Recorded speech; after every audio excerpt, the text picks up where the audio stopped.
Tired of myself, tired of this town. Yeah, Freestyle Friday number 17. My name is E-Double, his name is Tom Petty, and here we go.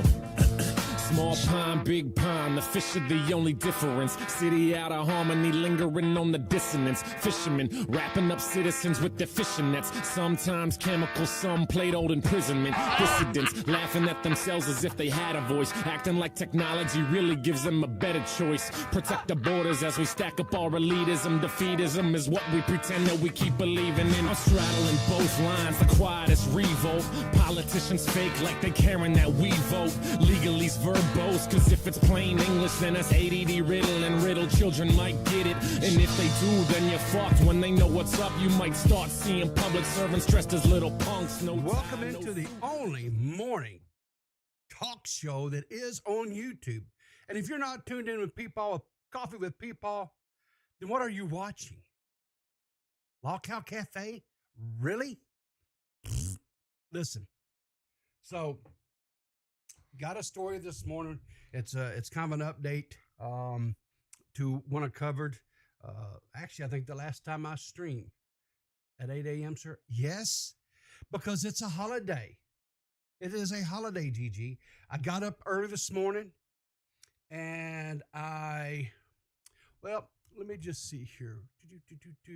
Can I show you what I did first thing this morning? Can I show you what I did this morning? I think I can. You know why? Because I'm just that damn cool. Let's see here. How can I? Let me zoom this out here a little bit. Okay.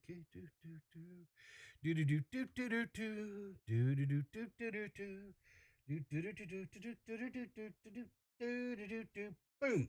So I got up bright and early this morning, and if you can't tell, that is some baby back ribs. That's right, baby back ribs. I got up, got them seasoned, got them on the smoker, got them ready to go. First thing this morning, they're out there smoking. They're out there ready to go. And in about 5 hours, I hopefully will be making my beautiful, lovely, sexy, smart bride, the mighty Ms. Riv. She'll be tearing into one of her favorite things to eat is my baby back ribs. Well, and my mom. My mom's coming down. We're going to have a little, what do you call it? We're going to have a little Memorial Day celebration. And remember, guys, before we get into too much craziness this morning, you did a pork butt yesterday. That's one of the things I want to try to do, Trippy. I haven't done one yet. I want to do a pork butt, have some pulled pork like sandwiches and stuff. That's on my Rolodex to do. But anyway, so I don't know, a couple of weeks ago, I guess, or something like that, there was a story that was coming out of Buffalo, New York. There's my favorite Australian, Liana Taylor. About the Buffalo, New York school district. And this one, this story really kind of, there's no other way to put it. It really kind of torqued me off. I got pissed off. And when this new information came out, and I finally finished watching the latest unsubscribed podcast with Donut Operator and the boys over there. And there were some sections inside of that podcast when and we're going to get to it. We're going to watch the podcast where they were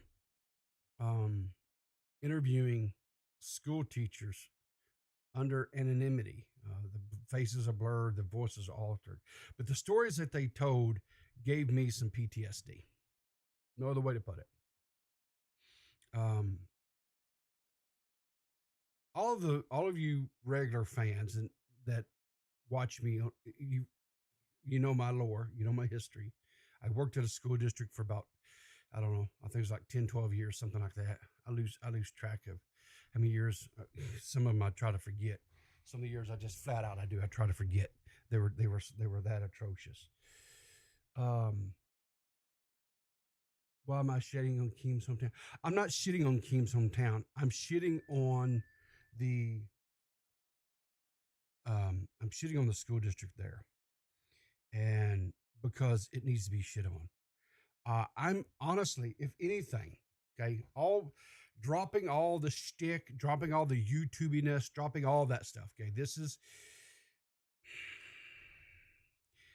isn't Peepaw Riv. Okay, this is Tim. I'm coming at you as myself here. There is no character here. This is me being authentic. I'm honestly, I don't know if Daniel Keem is aware of this situation or not. If he is aware of it and he's not using his platform, I don't understand why. I know he has a daughter that is school age. I don't know if she's actually part of the public school system up there or if she attends maybe a private school. I don't know. But if his daughter is in the public school system, why he is not taking action, why he's not using his platform is honestly beyond me. And I'm going to give Keem the benefit of the doubt and say he's just not aware. Now, I would try to bring it to his attention, but, well, you guys know Keem and I, we have an oil and water type relationship. It don't mix. But I will, you know what, I will do I'm like I say, part of giving him the benefit of the doubt is, I guess I'll try to reach out to him and see if he's aware of it. And maybe, then we'll see what happens. Anyway. So, but more stuff has come out. More information about some of the situations and stuff that we covered in the last one. Liana Taylor, I need a dick now.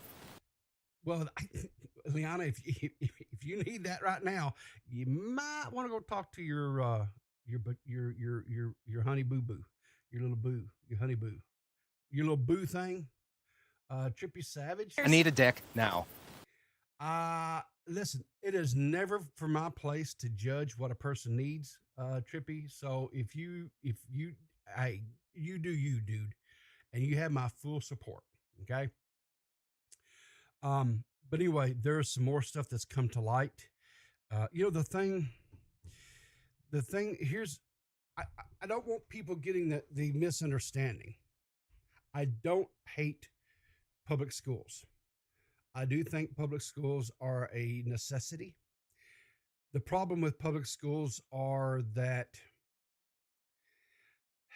I don't know if it's because everything from some of the teachers to the administration are just frustrated, or they've given up. I don't know. Were they just bad people to begin with? I don't know. It's not my place to judge that. But I'll tell you this, some of my dearest friends, in real life friends that I hold dear to my heart, are teachers, are educators. And, I think I can say this without any hesitation. Even though I wasn't, quote, an educator, I just helped facilitate the educational process through technology. I was right there in the trenches with some of these dear friends of mine for a decade or more, right? Helping these kids aspire to become more than what their humble beginnings were, to get them to look past what their surroundings were and to aspire to greatness, to be the greatest version of themselves, whatever that is, in whatever occupation it is.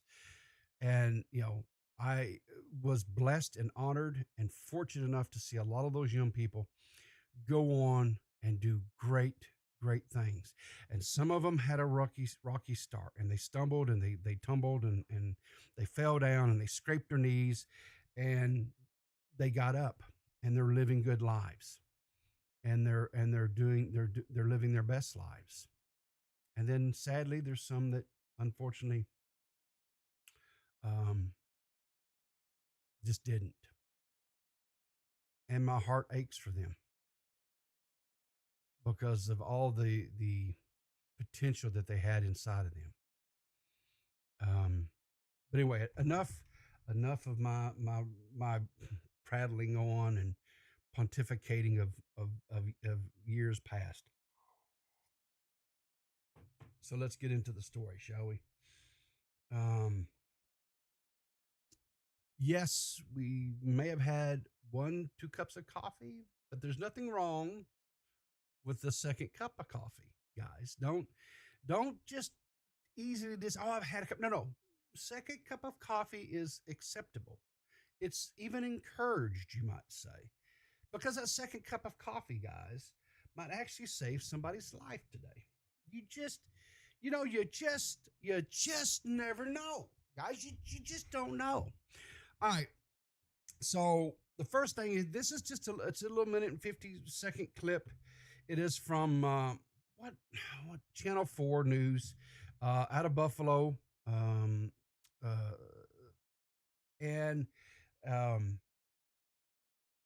the little update. The school board had a meeting. Emergency meeting, and this is what was the results of that. But we begin tonight with the latest out of the Buffalo schools, where members were behind closed doors for hours now. A district spokesperson confirming with us they're working to select a law. When they say hours, I'll tell you right now, it was 5 hours. I got some words on that, but let's finish with the broadcast. Firm to investigate recent allegations made against the district. News 4's Dylan Morello has been standing by all night. And Dylan, what can you tell us now? Well, Marley, as you mentioned, this BPS special meeting that happened today began around 5 p.m. It was closed doors. The board was in executive session for almost 5 hours, just stepping out of the room around 9:45. As we said, they're trying to procure an independent investigator to really try to look into the allegations from BPD Detective Richard High about abuse and cover-ups by the school. But after all that time, there was no action taken at all today. They adopted a resolution by a vote of 6-3 to expand the process in finding that independent investigator. They also, the board says today that they've had additional allegations have come to light within these last couple days since they first met on April 28th to really get ahead of these allegations. Now they want to expand their search and their scope. They're expecting responses from different law firms within the next 7 days, and they then will meet again. Now, board members, Okay, so here's he just goes on, he loops a little bit there, so I don't want to. Anyway, so here's the problem. Now, I don't know about the laws in New York. I'll tell you right from the get-go. All I can tell you is from my experience working in a school district, and for those almost 12 years that I worked there, I don't believe I missed more than, I'll say, a half a dozen board meetings, because I was required to be there because I had to record the meetings for prosperity's sake. There were periods in that decade plus I worked there where everything was kind of smooth. There was no turmoil. There was no controversy going on. There was nothing. And then there was times when the community, or not only community, but teachers, parents were madder than a bunch of wet hens. And there was turmoil like you wouldn't believe. And here's what the board would do. Illegally, I might add, is they would go into executive session.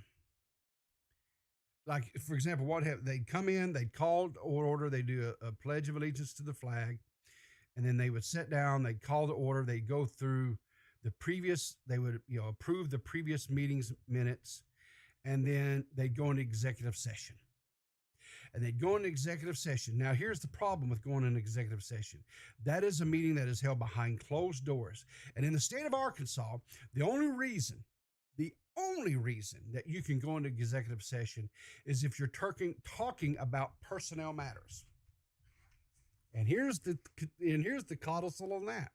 If they're talking about principals, or they're talking about the superintendent, or they're talking about a teacher, or if they're talking about any of the support staff, it doesn't matter. Whoever it is that they're talking to, by law, they are required to have that person there in the meeting while they're being discussed, as well as their representative, be it legal representative, be it whatever, right?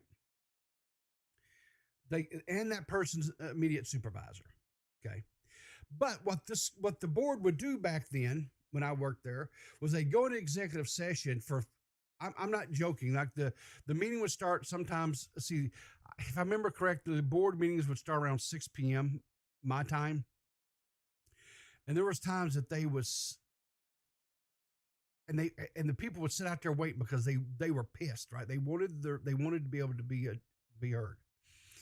And so the board would randomly send people, members of the board out under the guise of going to the restroom to see if the crowd was still there, and they would wait them out. And that meant, and I had to sit there because, again, I'm recording. I had to run the recording equipment. And we might sit there. I know there was a time or two, I'm not joking, till midnight, 1 o'clock in the morning. And then they would come out, and then they would conduct the board meeting once the crowd had dispersed. They would do that, and they do it illegally. And they'd come out, and just like what this guy said, no action taken, which kind of implies to me that the laws are probably similar as they are here in Arkansas. Okay. Which means I suspect, just this pure speculation on my part, just whatever, that what they were doing is illegal. But again, I don't know the laws of New York, and as far as how they address how school boards are supposed to, conduct themselves because they're supposed to be public meetings, right? They're supposed to be transparent. Everything that they do is supposed to be transparent, other than personnel matters. That can be an executive session. But whatever they decide in the executive session, they have to come out publicly and vote on it. And so when they come out and say no action taken, a lot of times that meant, they weren't going to do anything. They just had a conversation, addressed water. But a lot of times, like I said, they would do that to just circumvent, quote, the laws, to get around having to conduct the meeting in front of a bunch of people, because they didn't want the people really knowing what was going on. So this also came out. So the Fat Electrician, he's one of the guys on the Unsubscribed podcast. He put this tweet out. This was coming from Kayla Farrell Onder Esquire. She's a lawyer. It says, news alert, I have been retained by a dozen individuals connected to recent allegations involving Buffalo Public Schools. My team is investigating abuse, cover-ups, mandated reporter failures, and harmful disciplinary practices. Nationally recognized sex abuse attorney Kayla Farrell Onder, retained by a dozen survivors in Buffalo Public Schools abuse allegations. Buffalo, New York, May 22nd, 2025. Attorney Kayla Farrell Onder, a nationally recognized advocate of survivors for sexual abuse, today announced that she has been retained by a dozen individuals with ties to recent allegations involving the Buffalo Public School system. Her team is actively investigating claims of mishandled abuse reports, failures by mandated reporters. And if you guys remember from the previous story that I did, right, that was a reoccurring theme. There was a teenage girl who came in and said that her father was physically abusing her. And it took 3 reports to her counselor before the counselor actually did anything. 3 separate incidences. One of them, she actually had video recordings on her phone, and the counselor took 0 action. And finally, when she showed up and was beat to hell, So there was no denying what had happened. Then and only then did she call law enforcement. She failed as a mandated reporter. That is a violation of that child's rights. And that person, if these allegations are true, if what this girl states is factually true, that counselor can be and should be facing criminal charges, period. The allegations, the allegations came to light following public interviews by Buffalo Police Detective Richard High, who accused Buffalo Public Schools of covering up abuse complaints, obstructing police investigations. High recounted disturbing instances where students' rape allegations were allegedly mishandled by educations. That's right. There was even a situation where it talked about a young girl was assaulted. She was essayed. She went to, I can't remember if it was a counselor or another, adult. We'll just put that, an adult in the education system there. And the adult was dismissive. And I'm telling you guys, this stuff is horrible. And claimed that some students were punished by being locked in darkened school bathrooms. There was a situation, yes, where there were some elementary kids who were misbehaving. And I think there was an educator, allegedly, what the statement was, I think it was maybe just one educator and I think a teacher's aide possibly, for a timeout is what they were calling it. They were putting the child in a bathroom with the lights turned out and were wedging their foot up against the door, holding them in there for them to, quote, calm down. I don't understand the logic behind that one as a parent. And as an adult, I don't understand that. I don't understand that. In response to growing public outcry, the Buffalo Board of Education has announced an external independent investigation into the district's handling of these allegations. However, survivors and their families continue to demand accountability and transparency. Kayla Farrell-Onder issued the following statement. We have been contacted by dozens of individuals with direct and deeply troubling experiences related to abuse, institutional negligence within the Buffalo Public Schools. What we are hearing are not just isolated failures, but systemic breakdowns in how abuse allegations were handled or ignored. Schools should be safe spaces for our children, not places where abuse is concealed or where these brave enough to speak up are doubted, dismissed, or re-traumatized.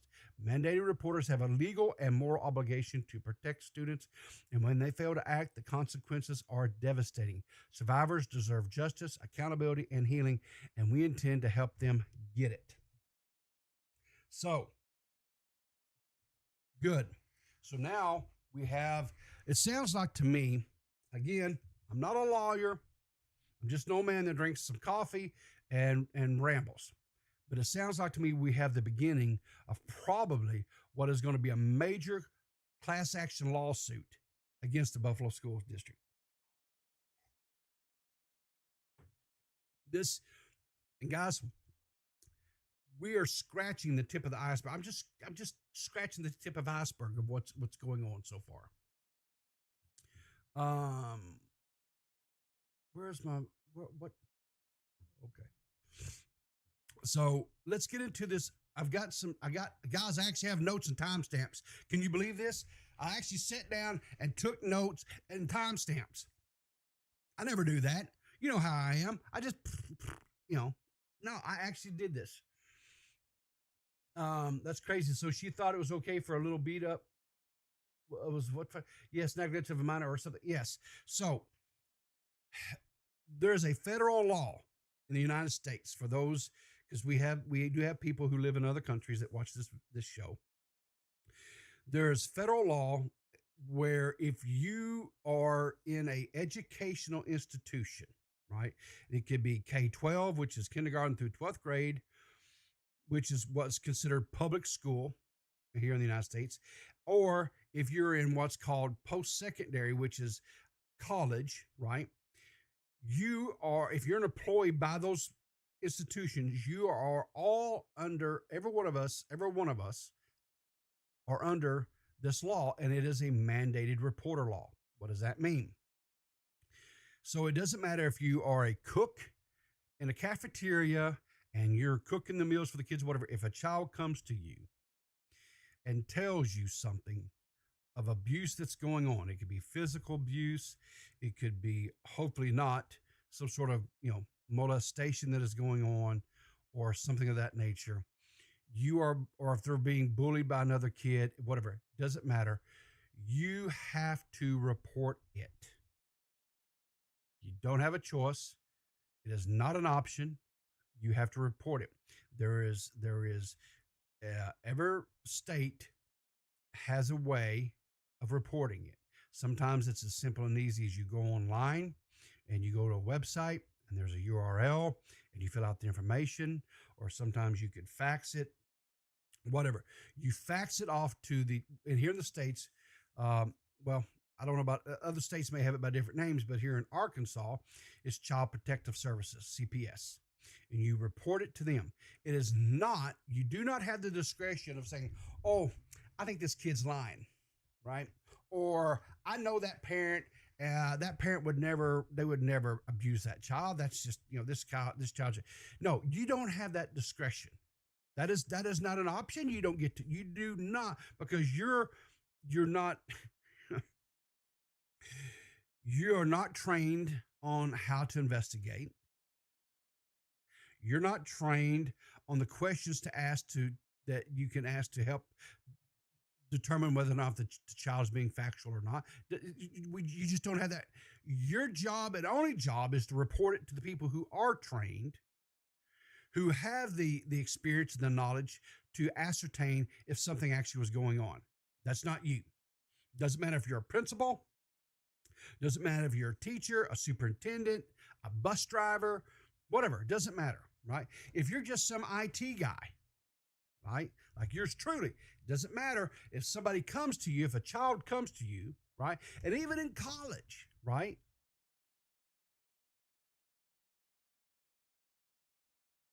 you still have to report it, even though they're adults. They are adults. Under the law, eyes of the law, they're adults. It doesn't matter. You still have to report it.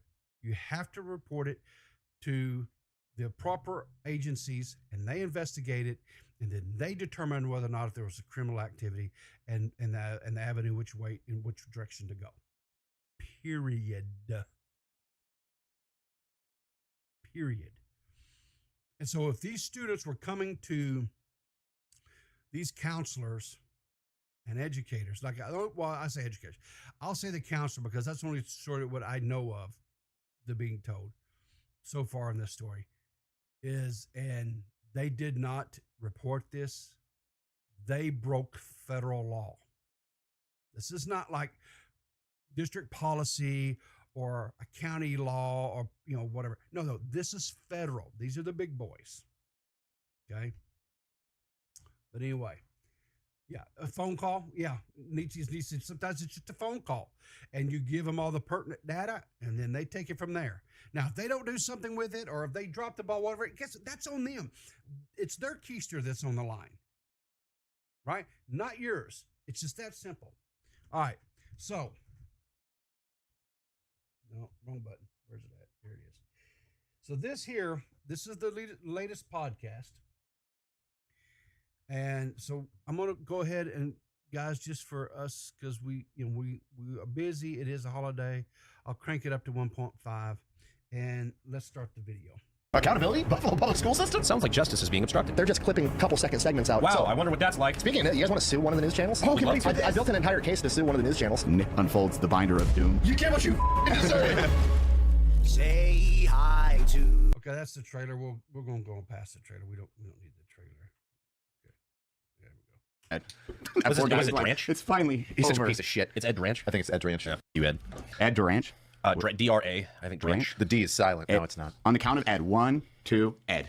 Okay, now Ed Duranch, the name that they're talking about, this is, I believe he's one of the news reporters. They're in I don't know what channel it is in Buffalo. This is not a good thing that they're doing, by the way. This is basically giving him the middle finger, is what they're doing on this particular part here. So anyway, Ooh, do we have wine glasses? Yeah, we should be classy. We should put this in Do we have a wine glasses. glass? I should put this in a wine glass like the Buffalo School Board member. Is there any? Okay, wait till you guys see this shit with this reference to a wine glass. Holy shit, wait till you see this. That's okay, though. That makes it fancy. That's right. Try not to burp. It's okay. I'm on a podcast where I'm supposed to be drinking. She's in a school board meeting open to the public, drinking cranberry juice out of a wine glass that she slams and then proceeds to flip off the camera screaming, "F you, bitch." Which was fucking crazy. Like, I thought it was an exaggeration when you sent it. That's exactly what happened. Yep, that's exactly. And the best part, just so you know, that Buffalo School Systems is like super into like telling the truth and doing the right thing. The school board member, when she got called out on it by the other school board members, you want to know what she did? Denied it. She said, "That's not true, and I'm looking at pursuing legal action against that fellow school board member for slandering me." That's crazy because Guess what, guys? We got the video. We got the video. Wait till you see this. This is freaking the fact that you have a school board member. It's on a Zoom call, so I'm going to speculate that this was probably like during the pandemic, and so they were required to have board meetings and stuff. And I assume they did it via Zoom. A lot of school districts did that during this time, and even some school districts continued afterwards televising it. Quote televising it. They just streamed it on YouTube or whatever. Facebook on their Facebook page or what have you, so that community members who maybe couldn't make it to the meeting could still watch it and be abreast of what was going on with their child's, and I commend school districts that do that, because that's another layer of transparency. So just recently they said that's not true and we're thinking of pursuing legal action. Wait, that was about me though, about the thing that I said. It's I true. know. And then you know what happened? The video came out. And then she apologized, and then everybody got mad and said, "You need to forgive her because she said sorry, and we can't hold adults accountable for their actions, apparently." Hi, everyone. Welcome to Unsubscribed Podcast. I'm joined today by Eli Doubletap, Fat Electrician, our good friend Angry Cops, who has a lot to talk about, Brandon Herrera, myself, Talented Operator. Thank you so much for being here. You missed his binder. Nick's binder. A special appearance. Gigantic fucking binder. Be the bigger bully. Today's episode, we're going to have Rich. This is going to conclude everything or get, hopefully, everything in the right direction as we, Nick unfolds the binder of doom, his 3-ring war book. Oh, but real quick, since we were already on it, homegirl that denied. Yeah, editor, I'll get you the video. Go ahead and throw up the video of the Honorable Paulette. look at this. See it, guys? She is throwing that shit back. Now, let's do this real quick, right? Because they just show a real brief thing. I have the actual video itself. I went and found the actual video. It's 1 minute, 30 seconds. Let's just watch it in its entirety. Make sure it's slowed down here. Yeah. So it's only 1.5 minutes. We got the time. Let's do it. His Best Self Project. I spoke at a community meeting. See, there you go. I spoke once again at. That was all this that we discussed could have been discussed when the. I got news for you. That is not cranberry juice, y'all. Okay. It's not cranberry juice. I drink cranberry juice. That's not it. Okay. Resolution is on the table. That was my assumption. And even red was where I realized that there's some things going on. The reason I did not communicate with you since we're I always welcome additional conversation. I always welcome additional conversation. We already settled we were going to have one. Did you see what she said, y'all? You see that? She says, "Shut the fuck up, bitch." And then she does the middle finger and says, "Fuck you." Then to bring it up again in another conversation. Watch this. We have a board member that's giving people the middle finger on a screen. Sorry? What? There was a board member that was just swearing and giving the middle finger to everybody on the screen. I always welcome additional conversation. We already settled we were going to have one. No reason. I guess lucky for her, right? She doesn't know how to unmute herself in a Zoom meeting. Yeah, guys, Jesus Christ. But anyway, let's go back to the podcast. Woods slamming her glass of wine, then flipping off the school board and saying, "Shut the f up, bitch," repeatedly. She then goes on to say that never happened and I'm going to sue whoever says I did it. And then the video comes out and she's like, "I'm sorry," on a podium. This is also, I can get you the video for this too. She's at the podium and she does her apology. Then she has her bishop come up, or like her priest or pastor, religious leader, whatever. He comes up and starts screaming at the audience and is like, "She apologized and you guys need to accept this. This is nothing more," this is their quote, "This is nothing more than the high-tech lynching." It is unacceptable that after giving an apology to our colleagues and constituents, that you choose to do a public high-tech lynching of a black man. Which is a wild. This is why I have, like I said, I've got friends, guys. I have friends that are dear to me, that are educators. And I have friends who are dear to me that served as school board members. Let me tell you something. A school board member is a thankless job. It is a thankless job. You don't get paid for it. You're constantly, even when there's no turmoil going on in a school district, right? You always got that one kookball parent that their child, little Johnny or Susie, did something at school and got punished, and they don't think that their child should have been punished. So you get the calls, and it's just at night when you're trying to sit down of an evening and with your family, and you got some kookball parent ranting raving because little Johnny or Susan got in school suspension because he got caught doing whatever it was, or had something he shouldn't have had. He was smoking out behind the boys' room or whatever it was, that type of shit, right? It doesn't matter. You've got those crazy parents that call you. So it is a thankless job. And there are school board members, guys, that do it because they actually have a heart for children, and they do it because they're trying to do the best for that school district to try to give these kids every opportunity they possibly can, right? You have really good people, school boards. And then you have someone like that who is drinking during a board meeting, gets a little wine sass going, starts telling people to shut the fuck up, calling them a bitch, and then flipping everybody off saying, fuck you. And then when she's held to task about it, said, that didn't happen. Why are you lying on me? The video comes and says, mic drop. So then she says, well, I apologize. And then she gets her religious spokesman to get out there talking about how y'all need to forgive her and how we're having a modern day digital lynching of a black person. Get the fuck out of here. It's like the guy said, you screwed up, you misbehaved, you were caught on the carpet, held accountable for your misbehavior and deeds. So rather than accept it and accept it as I was an ass, I should have done it, my bad, I apologize. What do you do? No, you wanted it to be given an escape route and say, oh, well, if you criticize me, whatever, you're just trying to lynch another black person. Get the fuck out of here.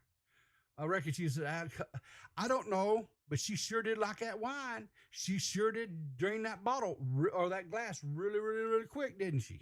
Old fucking thing to say. Right. Yeah. As somebody that's read a ton of historical accounts of black war heroes who fought in World War II that literally had their fathers or uncles or brothers go through something like that, and then for you to equate that, just the unjustified, lawless killing of somebody for the color of their skin, to people being upset that you were in a school board meeting saying, shut the fuck up, bitch, is flipping off the camera while drinking, is fucking disgusting, and that alone should disqualify you from overseeing the education of children. What did she do? She's still on the board. She's still on the board. She's a board member. She's a sitting board member. Was she? She's still on the board, guys. I don't know anything about wine. I'm not a wine drinker, but she's drinking that Chardonnay and getting that wine sass on and still on the board. It just blows my mind how these people get in a position, because they're all elected. Understand something. They run for these positions. Now, I don't know if they're paid anything in Buffalo or not. I can tell you here where I'm at, they're not. It is an unfunded, there's no money, whatever. And, there are some people who get on the board, right, because they see it as a position of power. They have a seat of power in the district. And it's just, but anyway, beyond me. He the spokesperson when everything first came out, when they had that big meeting, that initial meeting? That was the superintendent. I forget her name. It's hyphenated. It just is. It's like, I don't remember her name. It's hyphenated. Something or all. No, that's absurd to me, because that's just basic general accountability. Not with Buffalo schools, it's not. Accountability? Buffalo public school system? Like, this is a high-tech lynching. It's like, no, this is just us accusing you of something you were on camera doing. Ma'am, there's video footage. This is a Wendy's. I don't know, it's disgusting behavior. Fucking absurd. Yeah, so I guess where do you guys want to go from here? Give us an update on where you're starting right now. You've done like the podcast run, then now you're finally slowing down on that side, but what was the recourse, or what is everything happening now with you? Okay, so it's been like what, 3 weeks, I think? 3 full weeks. We're going into the fourth. So it started off with our initial buzz, and then I went in right away to do an interview with Channel 7. They did a 27-minute long interview, and they only put up like 3 to 4 minutes of its entirety. That was it. The news attacked me for about 3 or 4 days. Now, High has made headlines numerous times in the past. The Attorney General's office had found High had been, quote, repeatedly discourteous and unprofessional. This is ridiculous. What is this? This is crazy. I'm listening to all these guys burp and just. Okay, see this guy here, this little talking head. This is the guy that they open their drinks to, because this guy here is just. Hey Ray, how you doing? You're surprised that a minister spoke up for her? Well, yeah, but there again, you know, I hate to say this, there's a lot of people of the cloth, as they say in the ministry, that really have no business being in the ministry, right? They don't have any morals. They don't have any scruples. They just like to use the good book to beat people about the ears. They forget the other things about having compassion and love for your fellow man and woman. So anyway. Be absolutely foul. You're looking at like the White Claws on Yeah. the table. And Is so alcohol involved here? My Where first are they? thought is, okay, this can't actually be real. I don't think there's ever been another case that has come out like this. It's so 2025, right? It comes out of the podcast and Bizarre. And then our autistic army decided to show them they might want to reconsider coming after somebody that might be looking out for the welfare of children in the city of Buffalo, especially when we have a binder worth of information that we got just from OSINT, just from open source intelligence gathering. Just wait until those FOIA requests are coming back. Oh, yes. So I hope they don't so I can sue them, actually. It'll be great. So Nick starts doing the FOIA requests. I start getting calls from different news agencies. I'm not going on the local news anymore at all, unless it's the radio with David Bellavia, because he's been fantastic. Yeah, he's David amazing. Bellavia's got a radio show on WBEN. Who's the other guy, Ben? I think too. Ben's on Channel 2. Is he? Yep. But he's been doing good. Or no, Ben T is from the Buffalo News. Nate Benson is on Channel 2. He's doing great. And then Ben T is with Buffalo News. He's also doing great. Yeah, Ben's been very funny to watch, even just on Twitter or X or whatever. That's been very fun. That's the one with the autistic army. We're like, let him through. They all stand to the side and do not touch him. Yeah, careful. He's a hero. They're all standing at parade rest. You know, it's amazing that these guys who are, you know, they all come from different walks of life. You know, they have military and or police backgrounds, and that they have this reach and this influence, right? That they call the autistic army, and how loyal they are to them, right? And from what I've seen so far, they're using their quote clout, right? Their influence in a positive way. And I really do enjoy when a creator does that, and they don't use it for maliciousness for ad hominem attacks. So, but anyway, double saluting. So after the first week of like this onslaught of bullshit on coming towards me and me bearing the brunt of it, and then our army pushing back and saying, wait a second, why are you doing this? We should be looking into this. You shouldn't be shooting the messenger, even though he has a fantastic mug, which you can now get at Bunker Branding. And shirt. Shirt. Down the wrong pipe. So then Channel 2 special investigative reporter actually did a little bit of a deep dive and discovered that since 2021, there have been over 17,000 police calls to the city of Buffalo. 17,700. Look at that. Since 2021, the Buffalo Police Department has responded to the school district, to the different schools within the school districts, almost 18,000 times, right? So basically in a 4-year period of time, that's over 4,000 visits per calendar year. Guys, that's insane. 172. To be exact. And about 54% of them fall under miscellaneous or information only, which is fine if you get like us. All right. So that's the number I want you guys to pay heed to. 54% was put under basically a catch-all, like miscellaneous informational, right?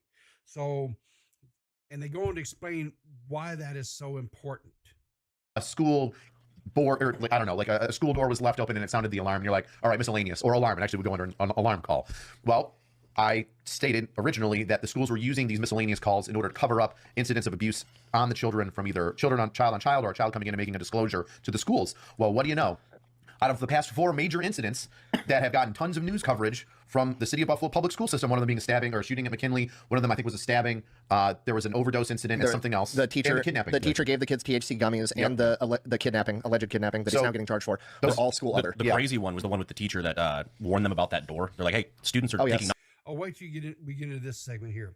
I want you to listen. Let's not gloss over what they said, guys.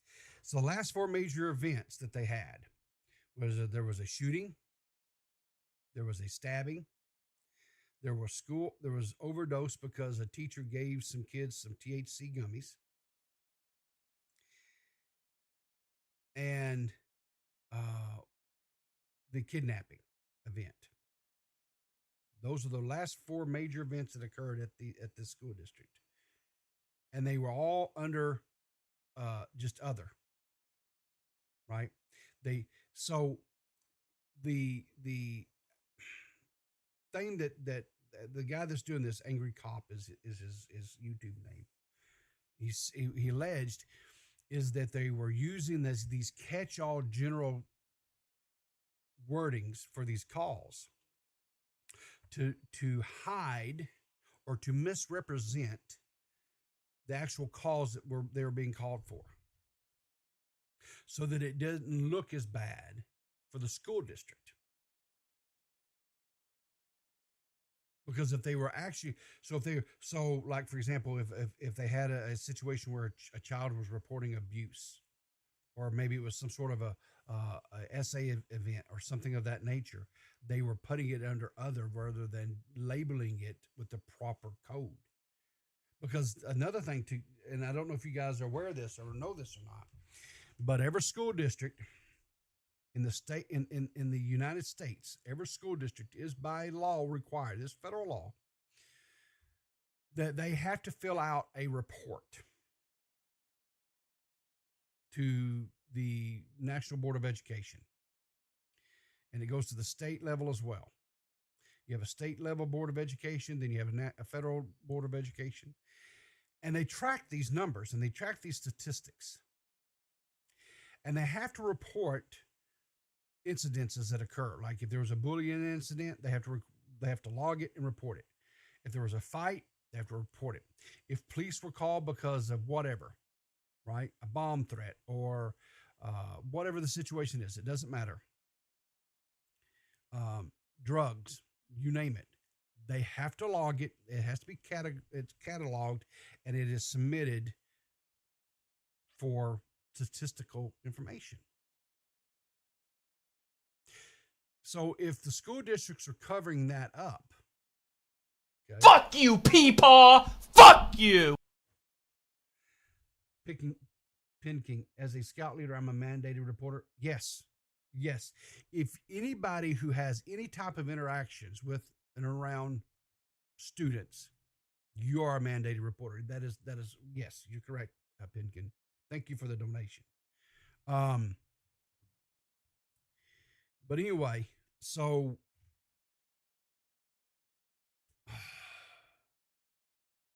if they're hiding this stuff, then the school doesn't look as bad. That's the thing you need to remember about this stuff, guys.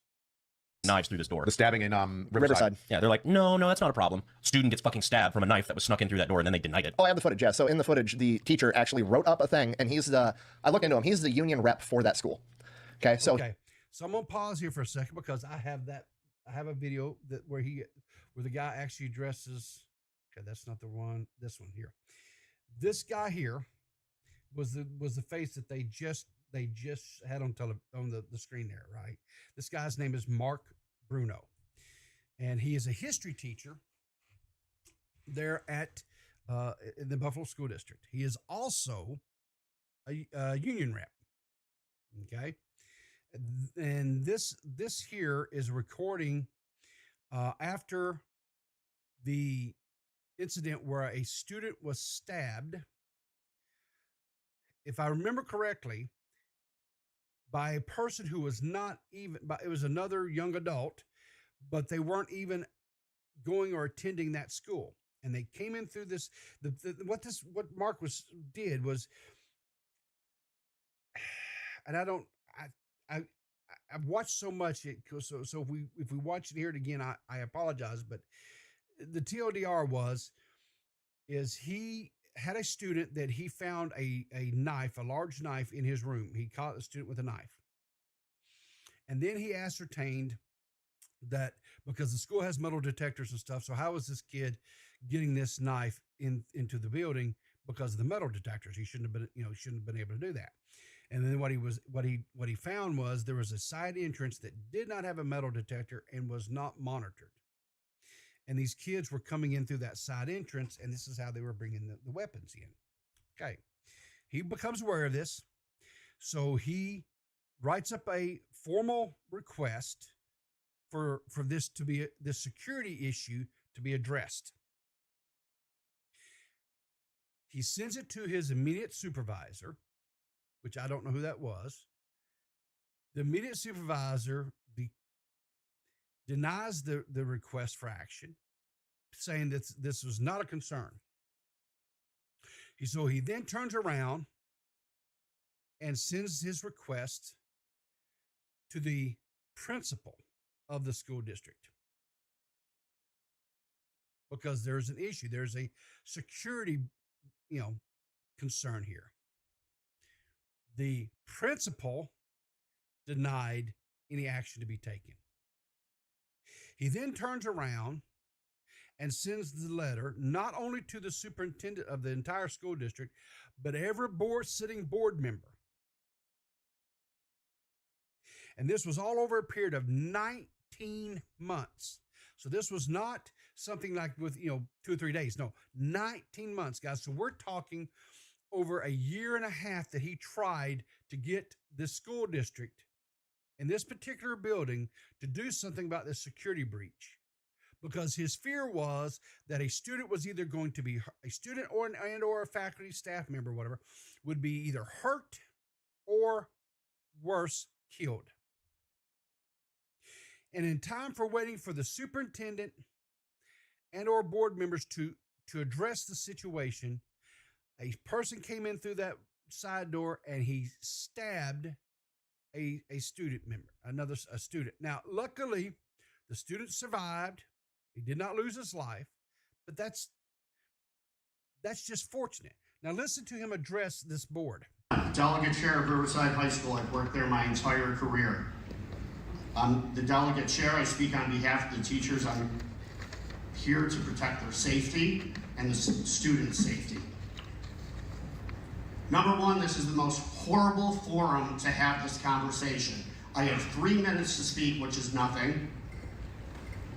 When you respond back, even if you give misinformation, I cannot correct it. I've been begging people to come into Riverside for literally a decade and a half. And to be clear, and I'm going to go around. Mr. Hurd, I know you come into Riverside. You're the athletic liaison. And we appreciate that, but that's not what I'm talking about. The one time I did see you in the building, I told you I found a gigantic knife in my classroom. Board member McCosey, it's your building in your district. You've made several commitments to come in, which you haven't honored. I appreciate it. That David Hill, I asked you in front of David Hills. Whatever. Okay, whatever. Okay. I'm sorry, point of order. I did not have a conversation with you about a knife. Thank you. That's completely not true, and that's completely not true.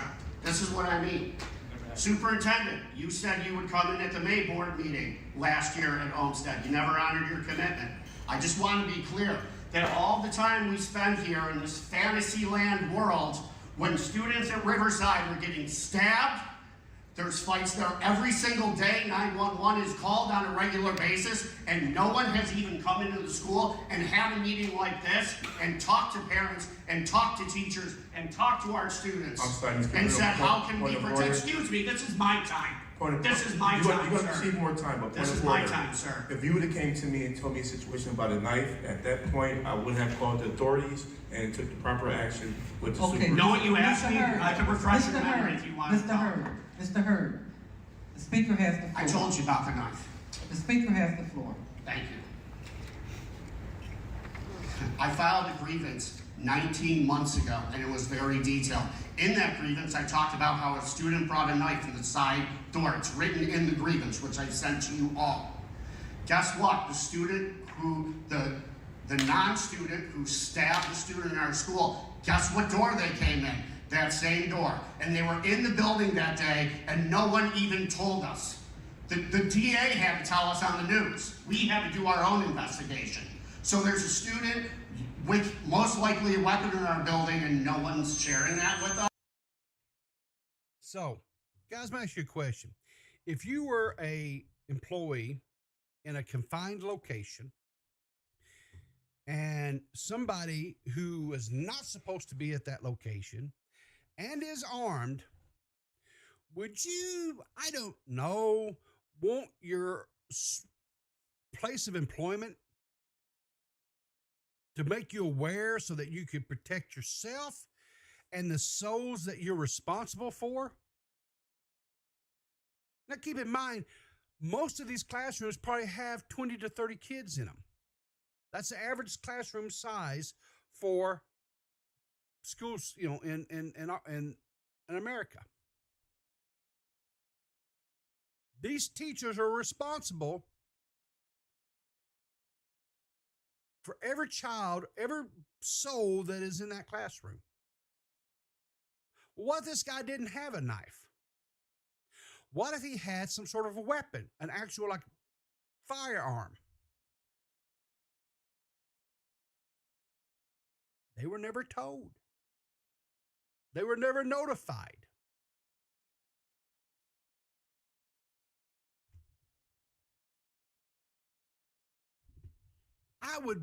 This guy, you could tell he was incredulous. He was outraged.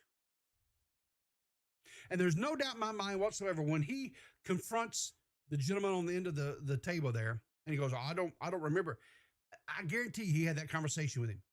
He was passionate about this situation. There's no doubt in my mind he reached out to that board member for help, because he'd reached out to his immediate supervisor, got zero help. He reached out to his building principal, got zero help.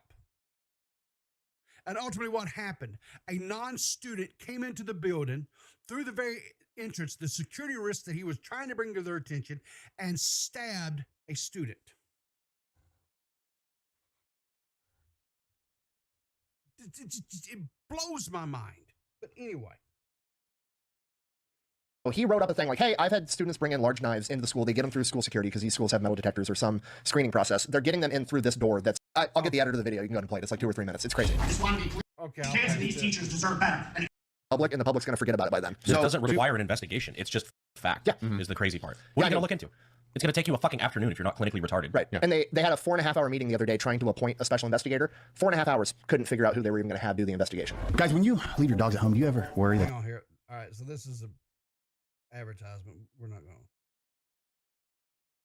Not letting that happen as they hire a new one? Yeah, well, somebody investigate. They're intentionally not going to hire a new one. I can't prove it. I can't prove it with evidence, but I have multiple people that have all basically said, well, the superintendent's retiring in June, and she has 3 or 4 friends on the school board. And okay, so I skipped a little bit, but essentially what he's saying, what happened is the sitting superintendent is retiring in June. Speculation is that the board is not going to take any action. They're not actually going to get a firm, an outside firm, to come in and do this investigation. They're not going to do that until after she retires. So this is not a blemish on her record. That's the speculation. And they're basically going to stall this until she gets her good retirement, and then they'll let it go to an investigation. So they're just trying to drag this out as long as possible to protect their buddy. Then they're going to drag it out as long as possible. Who's the superintendent? Oh, Dr. something Knight. The one that's really upset that she had to shut down her social media and ignore everybody coming to her with concerns. And who's going to be next appointed? Because you knew who's next in line. Yeah, so the next guy getting appointed, for. I've heard from multiple sources he's not great either. I can pull up his name. Well, he's friends in that group, so he's already conditioned for this. Well, there's only like one male in the board, isn't there? Tanya Williams-Knight. Yep. Yeah, I don't know. I got a hold of the teachers union rep. I sent him an email because one thing the news did that was really shitty is they took the one snippet where you were talking about allegedly one teacher in particular was putting kids inside of a bathroom with the lights off. Yes. One teacher is what we said. Correct. The news then portrayed it to the teachers union president, Richard Nigro, that we were saying this about all teachers. Which we're not. And he was upset. Obviously, like that's fair if you think that we're saying all Buffalo teachers are throwing small children in a cage, which we're not saying at all. We were and he's like, on that. you're painting everybody with a broad brush. Right, but they're just clipping a couple second segments out and portraying it. On another podcast called Black Rifle Coffee Podcast, High described how some teachers and teacher aides use school bathrooms for so-called timeout rooms. The Buffalo Public School will put children in the bathroom and turn off the lights and then put their foot against the door so the kid can't get out. But where's the timeout room? Oh, it's the bathroom. Timeout room is the bathroom? Yeah. What do you do in the timeout room? Well, my teacher and the teacher's aide, the Buffalo Public School, will put children in the bathroom and turn off the lights. Wow, So- I wonder what that's like. Yeah, exactly. Geez, the news doing that to two people who are trying. Yeah, that's again. Remember, guys, when I first covered the very first when this story broke, when these guys were telling the first layer or first iteration of this, how the mainstream media up there, right, the old school broadcast type media, came at this guy, right? They mocked, they ridiculed, they discredited him, they did everything they could. And you're going to find, because we saw the beginning, right, the little hype thing. It's not slandered. It is anyway. They've gotten together. We'll I think we'll get into. I think we'll have enough time to get into this. They've done the legwork. Really, they just need a lawyer to step forward to take this case to actually sue the one of these news stations because of what they've done. Trying to better the environment for people in their community? Brandon, who would know what that feels like?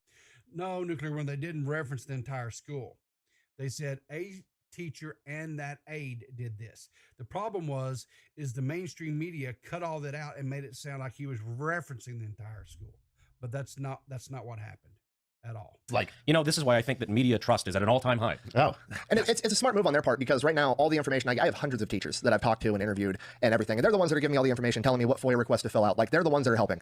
By and large, all of these teachers are great people trying to do what's best for these kids, and they all feel that their hands are being tied behind their back. They're not allowed to do what needs to be done to keep these kids and themselves safe, and the administration is intentionally doing it. I mean, you're 2 decades into your career at this point, and you've never been. Okay, so this, I told you that some of these, like when they got into start referencing these interviews and stuff, right? They didn't splice them. They just they cut it up to remove where he was talking about there was one specific teacher and that aide that was in that class that was doing this. They removed that when they broadcasted the podcast that he was on, the Black Rifle podcast, and made it sound like he was referencing all teachers were doing this. And that's not all. And they showed how they cut that out and made it look worse than what it, rather than it just being an isolated event, they made it look like he was it was like a district-wide event, and it is not. And it was not. Written up in 20 years. Never. All of a sudden, instantly. Oh, yeah. So back to my thought. So when I started watching this section and whatever, this is where I kind of got a little bit, like I said, triggered, a PTSD or whatever, if you will. I don't know. It sick to my stomach, is the only way I can I guess describe it when I listen to this story, because there was a period of time when I was working in the K-12, administration got, there were some teachers that were dear friends of mine that, because they got at odds with administration, and the administration started, for the lack of a better word, bullying these teachers. They were continuously writing them up. They were living under, and these teachers had never been written up before. They had been getting glowing remarks. But what happened was, the principal, the building principal that was there, had retired and moved on, and they got a new principal in, and this was a young principal, and was anyway was being, for the lack of a better word, kind of controlled by the superintendent at the time, and they were constantly writing these teachers up. One of them actually was, it was really weird. They were terminating them. They got counsel. They had a, I guess you'd call it like a hearing before the board. and they went into, I guess, what they worked out an agreement, and the agreement essentially was if they what do you call it? If the teacher, they would remove the disciplinary report and give the teacher a glowing recommendation if the teacher would essentially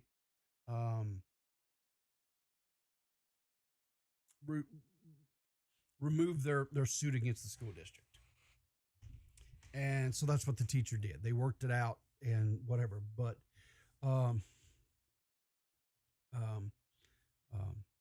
you're skeptical. You want nuclear? Here's the deal. I have zero problems with people being skeptical of these guys, right? They don't, because of the podcast and kind of dad gummit, dude. Let me mute my phone because it's getting blown up. But anyway, I understand that, and I have zero problems with anybody having skepticism or questioning, you know.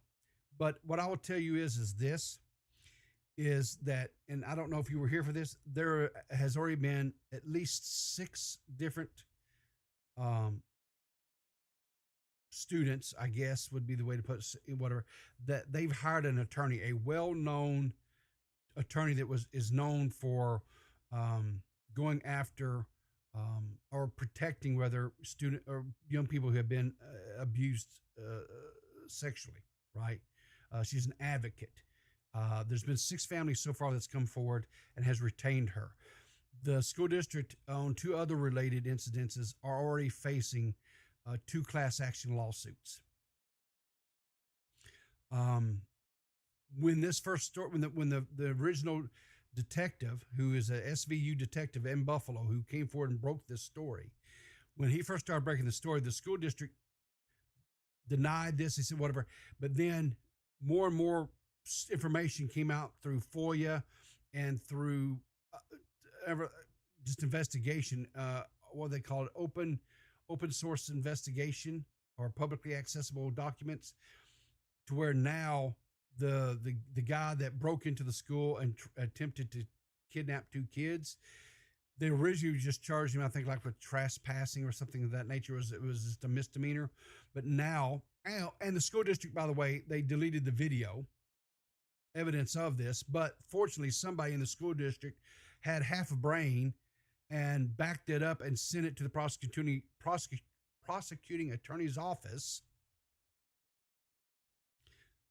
So they had the evidence. And so then the prosecuting attorney had to go to the parents, and one of the parents had not even been notified. One of the set of parents hadn't even been notified that their child was almost abducted. And they made a statement to the prosecuting attorney's office when they went to go pick their child up that day. Their child had soiled themselves. Now, these were elementary kids. And the child, it's like, I don't know, 2nd, 3rd graders or something like that, I believe they were. The child had soiled themselves. And when they questioned, why did my child soil myself? He asked, the parents asked the teacher. The teacher's response was, oh, I don't know. You'll have to ask administration what happened. You watch Chud's stream on this? Okay. So, prostituting attorney, yeah, skepticism. I understand. You guys are bullying me about you're bullying me because of my speech. I get tongue tied. It's not funny, guys. You shouldn't pick on the old. That's not fair. It's not fair at all. Getting called down to the administrator's office. And the odd thing about these write-ups, they weren't anything. They had no backing. It was just to intimidate me. I mean, it just got crazy. I mean, I just pulled it up before I got on with you, and I have this document. It's like every other day we were getting called down, and I got to the point where my phone would ring in my classroom, and I would get sick and I would puke, because I would literally go to the bathroom and puke because I was being tormented every day and supposed to teach kids at the same time. And it makes you physically ill because I'm not used to treating people this way, ever. And I'll tell you what, it started then. And up until a month and a half ago, it has not stopped. They have not stopped retaliating against me, and it's almost gotten worse. So what they're doing is they're coming out and making it seem like, oh, we just want to burn everything to the ground and go after these teachers. We don't. Like, the teachers are great. It's just not even all of the administration. Some members in the administration and the culture that they've created are not safe, and it doesn't allow these teachers to do their jobs. Which is really fun that you have teachers on the inside that are essentially like with telling you what FOIA request to file and shit. Oh, yeah. That's basically like they're giving you the exhaust port plans on the Death Star. Like, please, for the love of God, blow this up. Well, the scariest part to me is every single, with the exception of like one or two, and the one or two that I've talked to, the only reason they're not terrified of losing their job is because the school board has already gone after them repeatedly and tried to fire them and lost in court. Correct. Nice. The gentleman that we've already showed the clip of at that school board meeting, that was a union rep. I forget what instance it was, but he got into it with the Buffalo School Board over some safety stuff, and they put him on paid leave for 2 years while they tried to fire him. Including other people. Including, because he was the head of the social studies department. So not only did they put him on paid leave, they put the entire social studies department, which I believe was 5 teachers in total, on paid leave for a year and tried to fire all of them. And by sheer coincidence, the other 2 social studies teachers of the 5 that they put on paid leave were the other 2 union reps for that school. Almost. Yeah, listen. So the guy, right, remember the guy that went before the board was ticked off 19 months, tried to get him to address the security issue. Prior to that, there was another situation, right, where he was at odds with him.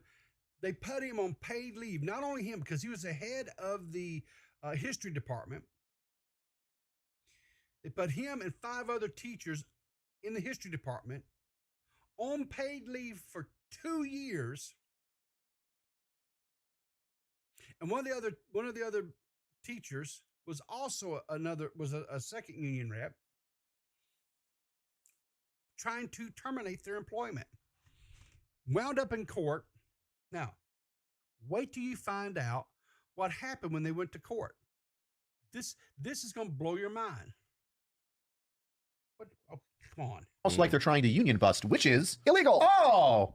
What the And then they ended up losing in court, saying the teacher did absolutely nothing wrong. And the Buffalo School Board's people testifying on their behalf were found inadmissible in court, presumably because they got caught lying under oath. Do you hear that? The school board members or the school, hang on, let's back that up. I want to make sure I get this right. Oh! What the And then they ended up losing in court, saying the teacher did absolutely nothing wrong. And the Buffalo School Board's people testifying on their behalf were found inadmissible in court. Okay, so the people that was testifying for the school district was deemed inadmissible under this. They suspect it was because they perjured themselves or they lied on the stand under oath. They lied, presumably because they got caught lying under oath. About what? I don't know exactly what. I have the court documents, and you can see that like their testimony was deemed no good. And nothing happened because of that? He ended up getting to keep his job. No, but I mean, like lying under oath, there was no repercussions. Why would there be? Yeah. It is. Why would there be? Why would they? I mean, you know, big deal. I mean, you just swear to tell the truth, nothing but the truth. So, you know, on your honor, so help you God, whatever different courts have you never say different. But the bottom line is, you know, when you take a chair in front of a court and you sit down and you're in the, you know, you don't lie. You just don't. Golly, this place. It seems to be a recurring theme. Yeah, it's one of those things. If there is a mass layoff or they try that, understand why it's happening. It is the big cogs right now that are the issue. It's a lot of the times what happens. You was a mass layoff. I'm gonna tell you something. The year, okay. The year that I left. Let me go full screen on this so you guys hear me. The year that I left the K-12 environment, public school environment, I started working there in 2005, and I left in 2017. It's 12 years. 12 years I worked at the school district.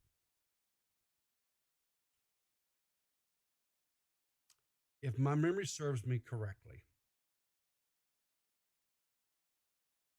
I believe there were in total, I think total employees at the school district, that's support staff, that's educators, you know, that's like aides, everything, right? I want to think there was like 60 employees, if I remember correctly. Okay. 60. I could be a little bit fuzzy on that number, but I think it's around 60 employees. The year that I left, guys, you ready for this? 17 of us walked out the door and never walked back in 1 year. 17 of us. Almost half of the employment, or half the employee, almost half of the employees of that school district left. When you have a mass exodus at a school district, there's a reason why. There's always a reason why.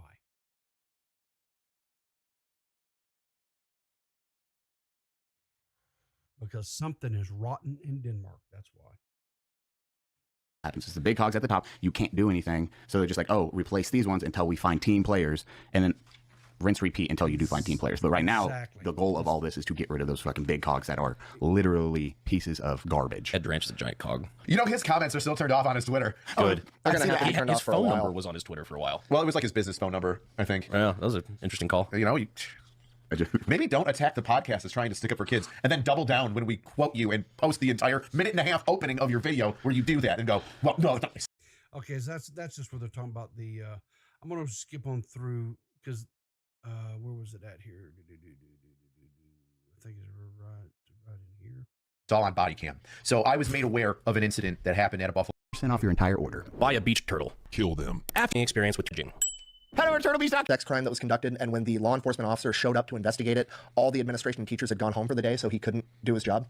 Yes, there's 2 new stories that have come out. When was it? Okay, when was this? Since our original. This has been since. This is while they're now facing intense scrutiny. This is what they're still up to. We are like B-Day plus 22 or something right now. So I'm going to tell you, I think one that's more telling that is a better picture because it's all on body cam. So I was made aware of an incident that happened at a Buffalo school that happened, and I don't know the call number yet. So you can't even ask me about it. All I have is information from individuals that were there. School, police, EMT, not going to say who. Just saying that information was given to me by a couple different sources. And the information is that a assault had occurred at the school, at some school. I haven't confirmed it yet, but I know that it happened because of the people that are telling me about it. Assault happened at a school in the city of Buffalo. Officers responded to that school. The officers asked the staff for information, and I'm sorry, let me rephrase that. It was assault. It was just a normal assault. It was 2 students had beaten up a janitor or somebody that affected within the school. So the janitor was basically stomped pretty bad. These like high school age kids? I believe so. Okay. The janitor was stomped pretty bad and beaten up by these kids. Jumped. The officers go to the school. They talk to the principal and say, "Hey, this is serious. We need the video of it, and also we need to know these kids' names." And the school principal said, "No. Not giving you anything. I'm not giving you the kids' names." And they're like, "Okay, but they're suspects in a crime. They jumped somebody at your school. They attacked basically one of your staff. We need to know who these people are. Even if we're not going to make an arrest and we go throughout the whole process, we get them counseling. Something needs to start. We need their names." The principal refused, called up legal counsel, said legal counsel also told me to tell you to kick rocks. I'm not going to do that. This is all on body cam. And then the officers had the wherewithal to say, "Hey, here's a supporting deposition. I want you to sign the supporting deposition stating that you are refusing to give me the names of the suspects that assaulted your staff because they're individuals that go to your school." And she signed it. Oh my God. So I want that body cam footage. 100%. I want that body cam footage. And I don't know if we would ever do that on a popo with Piplup or Peepaw and Piplup, whatever. If nothing else, I'll do it here. I want the body. I hope that body cam footage comes out. I hope what is being conveyed here is factual. That the school district had a staff member that was assaulted by 2 students to the point where EMTs were there and had to administer medical attention. And the principal refused to give the 2 suspects' names. And that's obstruction of justice. That's a crime. I hope they don't delete the video like they did on the kidnapping thing, for crying out loud. Wow. So she wrote the deposition. I'm refusing, per legal counsel, if I'm not mistaken, I'm refusing per legal counsel. At least I'm refusing to give you the names of the children, juveniles, 17, 18, who gives a shit, that assaulted one of my members of staff. So they don't care about any staff, or it's just how their reputation is all they give a shit about. Because they're not protecting their own and they're not protecting the kids. They're not protecting anybody. So now these 2 kids can go, they've got carte blanche. Why not go assault another staff member? Why not go assault some kids? Teachers, or the principal's not going to give any of my information away to the police. So there you go. Families that have their kids in schools, the principals are allowing juveniles that are assaulting grown adults to remain around your children with no recourse. If your kid's being bullied at a Buffalo public school and you're not getting the response that you think you require to address that issue, this is your red flag. You might want to get involved. And I believe there's actually a couple of class actions right now against the Buffalo Public School Yeah, system. there's now ads going around Facebook and ads getting mailed out by law firms that are basically asking people like, hey, this is apparently a prevalent issue. Get a hold of us if you want us to take a legal suit against Buffalo schools. And this is, I guarantee, we've talked about it, but this has got to be way more. Buffalo's a great starting point, but y'all need to rally too and figure out if this is happening in your districts and start expanding and asking for this information. Yep. Because this is definitely nationwide. I did even more digging on the shame. So this next little segment is going to be the last segment that we're going to cover this morning. I'm gonna call it done. I did jump around a little bit. I did skip over some things. I would encourage you, if you have not, to go back, watch the original episode. I'll put a link in the channel description down below for the original episode, and I'll even put a link to this one as well. Once we're through with the stream this morning, go and watch this on your own. And by the way, guys, under no circumstances should you just take my word for this. Don't say, "Oh, well, people said this." So that, no. Never ever. When I cover a story, when I bring news to you guys, right? I don't want you guys to say, "Well, people said." No. Please go research yourself. Go watch the videos yourself, right? I'm not infallible. Sometimes I mishear things. Or sometimes I get a thought or a path in my head and I start going down that path, and that's not necessarily correct. I've made mistakes in the past and had to come back and apologize and stuff for them. So I encourage you greatly to follow up, to watch, to make sure that maybe I'm not just, mistaken. It is possible. But anyway, let's to this next segment here. Jane Cronin case, the alleged kidnapping at the magnet school with the museum. Go on. I have written testimonies from teachers that were there that day. Oh, interesting. Blurred out. They got a hold of me, and they told me that one, they were taken aback and disgusted when they watched our podcast because this individual. Because we belched, or because we were drinking? No, because they were there that day. And had to hear that there was an alleged kidnapping. Caesar's M. They found out from us that there was an attempted kidnapping that day, not from the administration. I have the Buffalo Schools handbook and how they handle emergency situations. The Buffalo School District has 3 states of emergency. They have shelter in place, lockout, and lockdown. Let's pause this for a second. Shelter in place, lockout, or lockdown. Shelter in place. An announcement will be made that a shelter in place is in effect due to weather-related issue, a non-specific bomb threat, or an emergency that requires the building operations to pause. 911 may need to be called due to the situation. Students should remain in their regular scheduled classes. Teachers should take attendance and continue with normal classroom routines. Do not remain in a lavatory. Report back to your classroom. An announcement will be made when the need for shelter in place has ceased. Okay. Lockout. An announcement will be made that a lockout is in effect due to emergency taking place in the vicinity of the school. Exterior doors and windows should be locked. Outside activities are ended. Classes will continue as usual. The principal will announce the end of the the principal will announce an end to the lockout when he/she receives notification from the Buffalo Police or District Office. And then lockdown. This is the most severe. An announcement will be made that a lockdown is in effect due to an intruder, serious or imminent danger that poses life-threatening risks taking place in the building. An announcement will be made that a lockdown is in effect due to an intruder, serious or imminent danger that poses life-threatening risk taking place in the building. 911 must be called. Law enforcement will take over the situation. Teachers should direct students to the closest room and remain there. Teachers should take attendance. Teachers should lock doors after making sure all students are inside. Teachers will take attendance of all students in the classroom. Teachers should direct students to sit on the floor away from the door and furthest from the windows. Do not talk. Do not pull window shades down or block view from outside. Administration or member of law enforcement will make an announcement that the building will be cleared.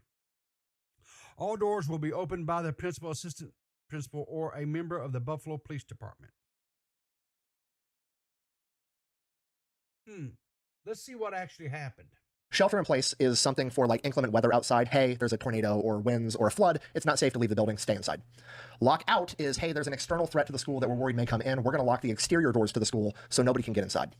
Lock down is, there's an interior threat to the school. All of the teachers need to take the kids in the classrooms, lock the doors to the classrooms, and then take a roll call so we can account for every child. Going back to the testimony. Foreshadowing. Quote, during the active intruder gaining entry into the school building through the museum doors, school staff were never instructed to go on lockdown, but only shelter in place. Oh, well, this isn't a storm. Go on. Certainly not a storm, especially for a grown man breaking into a school. That would be a lockdown situation where you lock the school doors. Breaking into the school for the purpose of kidnapping 2 children. Whether they knew that or not at the time, yes. Breaking in is an interior threat. They should have been on lockdown.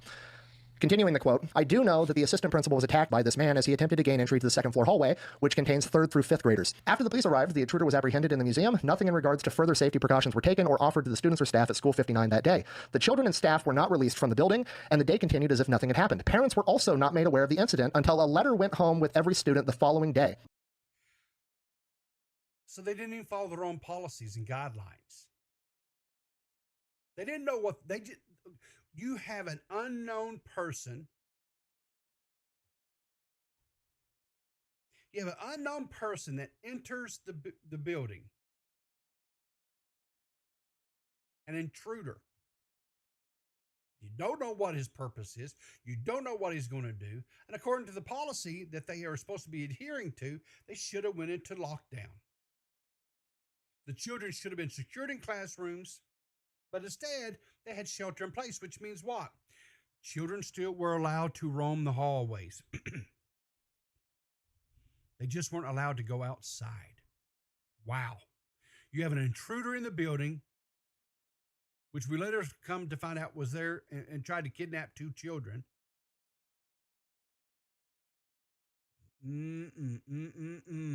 So yeah, they didn't tell the parents the day that it happened. They instead sent home a mass letter with all of the elementary school kids. So who knows if the parents even got those letters. Right. I don't know how many of you guys are parents. I don't know if you've ever, if your kids are elementary school.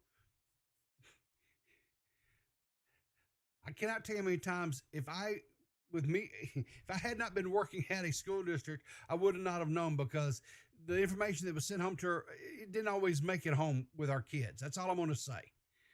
Especially elementary age, small elementary age and stuff. It just gets lost.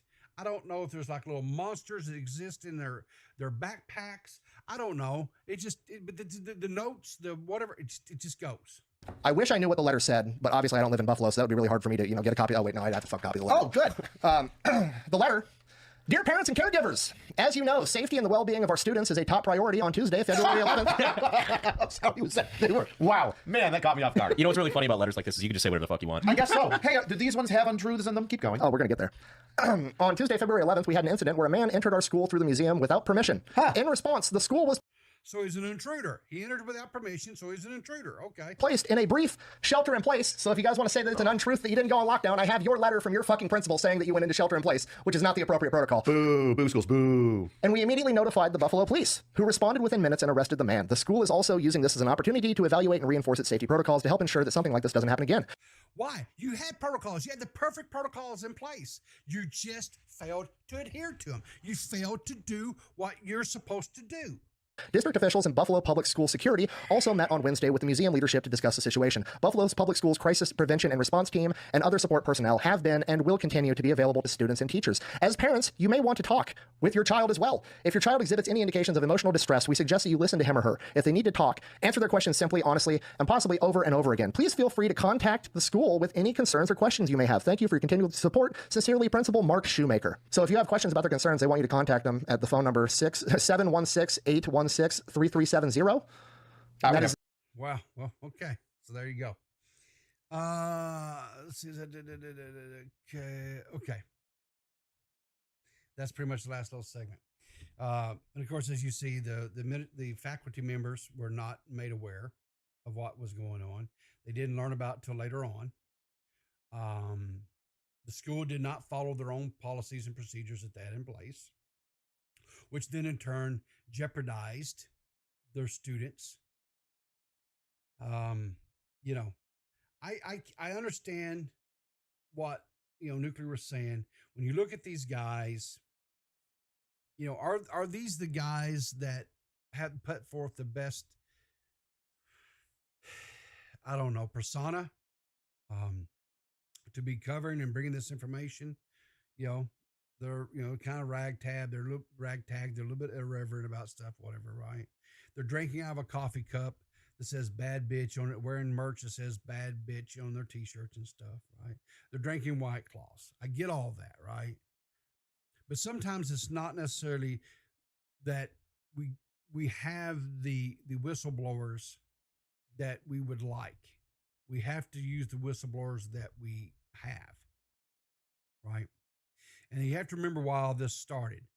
All this started because a special victims unit police detective was frustrated because he's investigating cases, and the school district was going out of its way to be an obstruction to the investigation process, that by destroying evidence,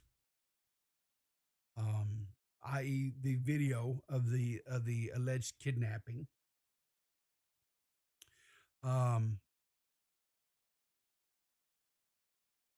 counselors not fulfilling their mandated reporter responsibilities, the allegedly the legal representation for the school district telling the administration not to cooperate with law enforcement investigations, even though they had signed subpoenas from judges submitted to them via the prosecution's office to turn over this evidence, to turn over this information, to make this available for investigation purposes, refusing to do so. I honestly did not know that that was an option. I did not know that you could just choose not to comply with a court order. I thought if a judge issued a order, you kind of had to comply with that. I thought that's what the law said. I guess I was mistaken. Holy crap. I guess all these videos and stuff that I've watched over the years about crime and punishment and lawyers and courtroom dramas and things of that nature, I guess they just had it all wrong. I don't know. I've got a few other little things, but I'm done with that segment. I got a few other little things that I'm going to go over real quick, and then I'm going to get out of here. This YouTuber here, I came across some of his videos back, I don't know, a few months ago, probably 6 months, maybe a little bit longer, called Outdoor Boys. And it's this guy who goes out and does these camping adventures and survival type situations in Alaska and other parts of that region up there. The videos are very entertaining, fun I enjoyed them, I'll put it that way. He amassed a subscriber base of 15.7 million subscribers. You can see here he's got let's see, he's 489 videos, and you can see here how he's camping in the Arctic with no tent, negative 26 degrees, 2 weeks in Australia swimming with crocodiles. I mean, he's camping in frozen ocean, 6 days fishing for king crab, and anyway, all these different things. He goes with his sons. He takes his sons out with him camping, whatever. And like you say, his all videos are doing like millions and millions of views. 6.6, 15, 13 million, 7.4, 11 million. His most recent one, 15 millions. He put a video up saying goodbye. It's a little 5-minute video. He has some film in the can, as it were, some things that he's going to be releasing that he already did and recorded and what have you. You just got to get them edited and put out. He said the reason why he's leaving is because he became too popular, too well known. And he is afraid that it is going to affect their lives too much.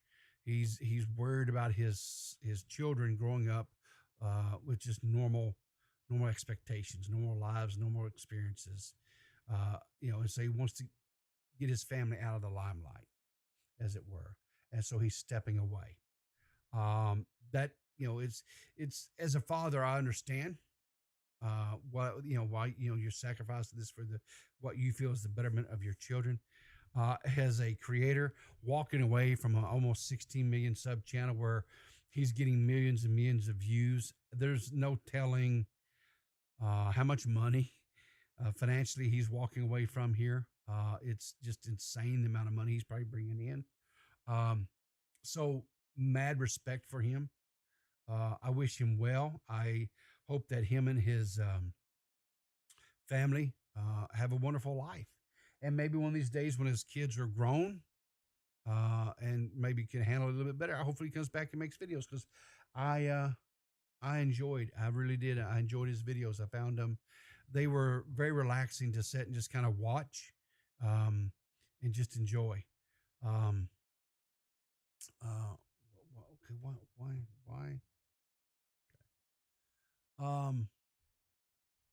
But anyway, next story. So this is a little bit closer to home. A Central Arkansas man was wanted on harassment charge for asking to touch women's feet. Now, this is the kind of stuff we really love around here, right? So Little Rock KTV, this is a news station here in Arkansas. Says Central Arkansas man is wanted on a charge of harassment after multiple women reported that he followed them and asked to touch their feet. Court records show that an arrest warrant was issued July 8th for a Brian Dale Reams, 32. Reams is suspected of harassing women on at least 3 occasions in stores in Conway. A woman told police on September that a man with no arms, you heard me right, folks, no arms, but he wanted to touch their feet, followed her around Walmart gives the address there, and told her she had pretty feet, according to a police report. The man also asked her if she enjoyed having people touch her feet. The woman contacted a store manager for help. The manager walked her to her vehicle because of safety concerns. Fuck you, Peepaw! Exactly. Fuck you! Fuck me. $20 Canadian from Nietzsche. What does she say here? This is a friend I have seen in the food industry. They'll take something like, for example, French fries or tater tots or a baked potato or something like that, and they'll use that as the vessel. Oh my God. Sheet, that was loud. Well, I want to make sure you guys hear a good fuck you to Peepaw. I think a good fuck you Peepaw every now and then is good.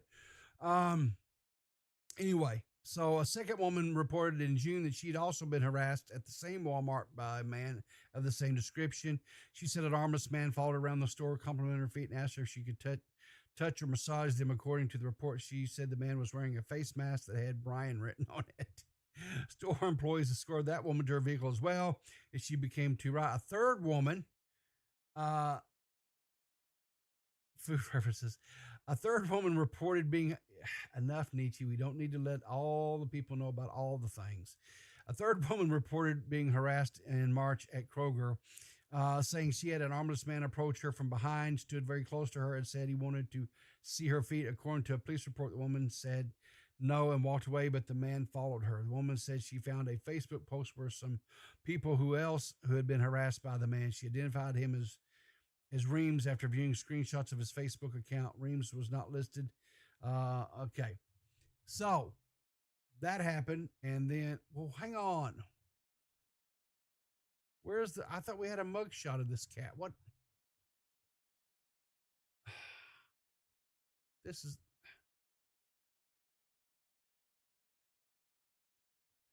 I thought I had a picture. I'm sorry. I thought I had a mugshot of this guy. Anyway.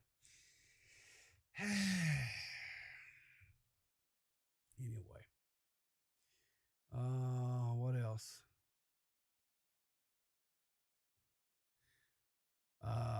So a couple of palate cleansers and let's get out of here. What do you say? I like people the way I like my tea. In a bag and water. That's Seth. I swear to God, that was Seth. I swear to God, guys, that was Seth. Was it not? Jeez. This ain't really a palate cleanser. This was just shocking news. This was just shocking news that if you guys can't recognize who this is Daddy 05. And what's up, everybody? They're back. So, come here, boys. Get in here. Get in here. Get in here. Oh, you know what? Come here. Come on, Cody and Emma. Hi. Come here, Rose. Come on. Come on. Come on. Come on, get in here. Come on. So it looks like they're at a park. Mom's in the front. We just want you all to know. Cody's got something to say. Leave us alone. It's all done. It's washed. Everybody's good. There might be kids watching. Just tell her how you feel. Fuck off. Don't sound like that. It's all done. It's So, over. like he just said, fuck off. Yeah. There you go, guys. Daddy 05 reunited. Jeez. Anyway, all right. That's it, guys. Hopefully you had a good day. Thank you for the donos. I appreciate it. Hopefully you guys enjoyed the video. Until next time, guys. Hang on. Let's see. Is there anybody out there we can... Oh, there, buddy. What do you mean, hold there? I don't understand. First of all, yeah. I don't appreciate you trying to sign off without inviting me on. All right. Thank you for calling in, Toxic. And how are you today, sir? I'm pretty good. I was calling in to get your expert opinion on baked potatoes. Baked taters? Yeah. I like a baked tater. I like it just a little salt, a little pepper, butter, and a dab of sour cream. Just pretty much. That's what I like. No bacon? No bacon, no cheese, nothing. Mm. How you like? What are your thoughts about roast beef?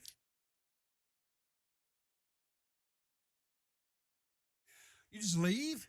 You just leave? You asked me about a food. I asked you about a food. I thought we had something going there. Anyway, look, you guys, I appreciate it. You like the cheese, bacon, and barbecue sauce? You know, that's a great thing. Potato, the humble potato, is a great vessel of delivery. You can have baked potato, and you can put pulled pork or, chopped brisket on it. You put butter, salt, pepper, green onions, chives, cheese. You can put, pulled, chicken, shredded chicken on it. Whatever. It's great. You need to know Toxic's take on roast beefs. Listen, Toxic loves roast beef. He loves all those layers shaved thin and just kind of waving, and you just drizzle a little bit of that sauce over it, just kind of let it drip down the sides and stuff. Loves. I've been told that they kicked me out of my own Discord. That's okay. I still talk.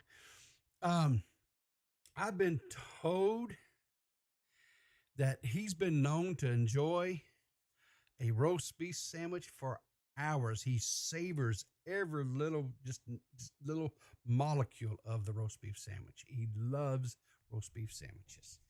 He just can't get enough of them. So anyway, listen, you guys, take care. Have a great day. I don't know if we'll get a recap or a catch up or whatever today with Toxic on the Law Cal universe. I know there's a lot happened over the weekend. So if we do, make sure you guys show up in chat and get his thoughts on savoring roast beef sandwiches.